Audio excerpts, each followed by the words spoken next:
we are also going to that point at which, the medium and small scale enterprises, which may come with clusters and different kinds of clusters are actually started supporting it.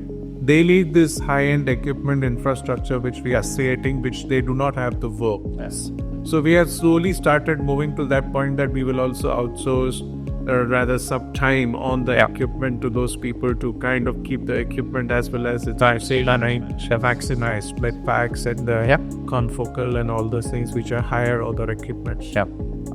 Now, one of the interesting questions which is kind of a bane for every basic science researcher is the rise of AI and data-driven methodologies. Now, from a company perspective, definitely it is a go-to thing because it reduces the cost, streamlines, like you say, and also keeps you focused. But how do you think that you feel how AI can be creatively used? Right. I think the revolution that AI is going to provide is going to be immersive for everything. I think, but there's two aspects. To do AI for the sake of doing AI is not the way forward for me. You still have to have the right question to ask. You have the data to put into the model, and you have to be able to come up with ways to exploit what you want to see. So, and I'm really curious what people can do with these kinds of technologies in the future.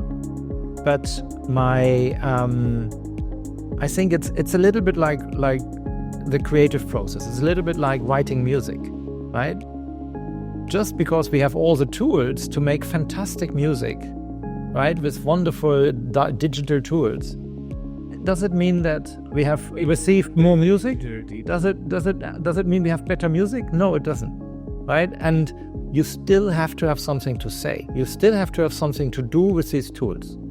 I think what you're trying to put into words is you should use AI as a tool, like you're using PCR, Western Odds, or any of thing as a tool, and not allow it to dominate the creative ideas that to allow it to chant. And I think part of that, and now these days, actually, recently we had some, in fact, the new revolution is ChatGPT and related huge brouhaha, I would use the word, which is happening, that people are shamelessly using these AI-enabled technologies for achieving very low-end needs, which do not have the time.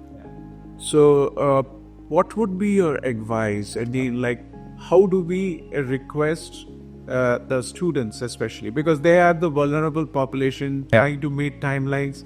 They always end up looking for these shortcut methods and all the things. What would be your really go-to advice that they do not fall into such malicious traps? Right. For me, the number one feature I want to see in students is motivation. That's the number one, and there's a long list after number two comes, right? So, motivation, self-motivation, right? The idea that you burn for your project, that you want to you think every day, every minute, about what it is that could happen. I think that is the key quality, and I'm always looking for this, right? And I do not need to see great. Of course, it helps if there is intelligence. It helps if there is, that you have read all of the literature. It helps that you really know what you're doing. But at the end of the day, you have to want to do it. You have to want to spend a lot of work and a lot of time thinking and doing experiments on the bench. Keep an open mind, right? Be smart about it. I think that's for me the key thing. And certainly that's my number one how I recruit people, right? Because I want to see that they have done something that they have burned for, right? I can provide ideas. We have so many things to do, right? And the fire has come from inside, and ideally then the fire comes for the new project that we provide, right?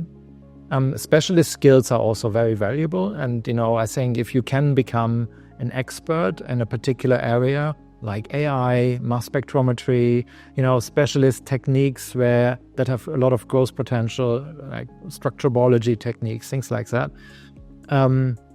That always helps, right? If you have like a specialist area, then I know exactly how to employ you as with your skill set, right? But, keep an open mind and burn for your project. That's Eliza, now ask you a question from academic perspective. Yeah. When you hire people for any position, do you also look into their verbatim skills? Like some people are great conversationalists. Yeah. However, when you try to give them something to write, right.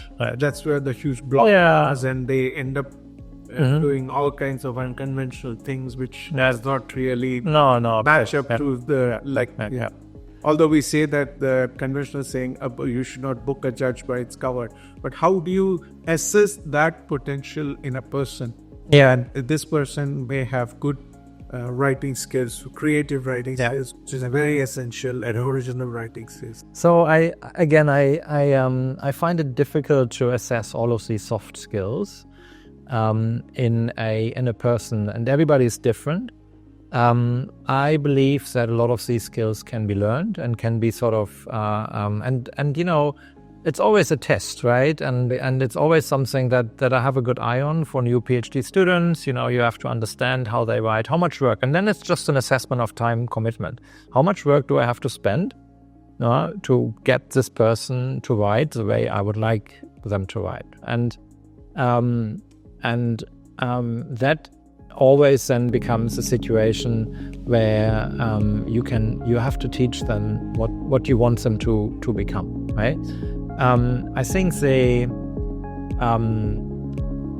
I would not exclude somebody who is unable to, who basically failed in one of these soft skills. At the end of the day, it's a balance between many things. And, if they are technically excellent, have written a fantastic paper, have contributed to strong works that I, totally get, and they can discuss that work, you're forward to the technical skills and maybe give them a soft. It's mostly the technical skills are important, but it's how they think about their project. And I can I can immediately see how they think about their project when you ask the first couple of questions, right? It's one of these things where you immediately can see, yes, that person is clearly deep in how they thought about it. And I think that's the kind of they know everything about their project, and they have to know much more than I would, which is easy. I don't know anything. I just Well, what do you think would be the one big change in that you expect to happen in research in the next 10 years? Right. And how do you think, what kind of an advice, proactive advice would you want to get to SRM students, and also your impressions on the research environment? What could be your final kind of a piece of advice? You have taken a lot of risks in life. You're an entrepreneur, you're a academician, you're a team leader who is leading a team of people having diverse skill sets. So, taking into account, from a student's perspective, a new faculty's perspective, what would be the kind of one piece of advice? Right. Okay, so let me do this in a number of different ways. I think from a student perspective, we've already touched on this, right? The key is you have an opportunity as a student to become the world leader, the only person who really understands your project deeply, deeply, deeply. So take it and run with it, because that is going to set you up for lasting success. For group leaders and for young lab heads, my number one advice is always to learn to say no, because I think that is something that they will have in their career so often, that they think, especially as a young PI, I'm asked this for the first time, I have to say yes to this. right? And I go around my department and I say, why did you say yes to this? This is just there's no benefit for you. There's no benefit for the other person. And, you know what I mean? So I think time you spend on your own research is absolutely key to success. And there's a huge number of things that pull on you all the time, and being able to limit your time commitments. You want to be a good citizen always, but I think you have to always have a close eye on not becoming. So I think saying no to things like reviewing a paper, doing another grant review, being on another committee, these are very important things that I find lethal for young lab heads in particular. And I think that's a very important, I try to teach that to my faculty.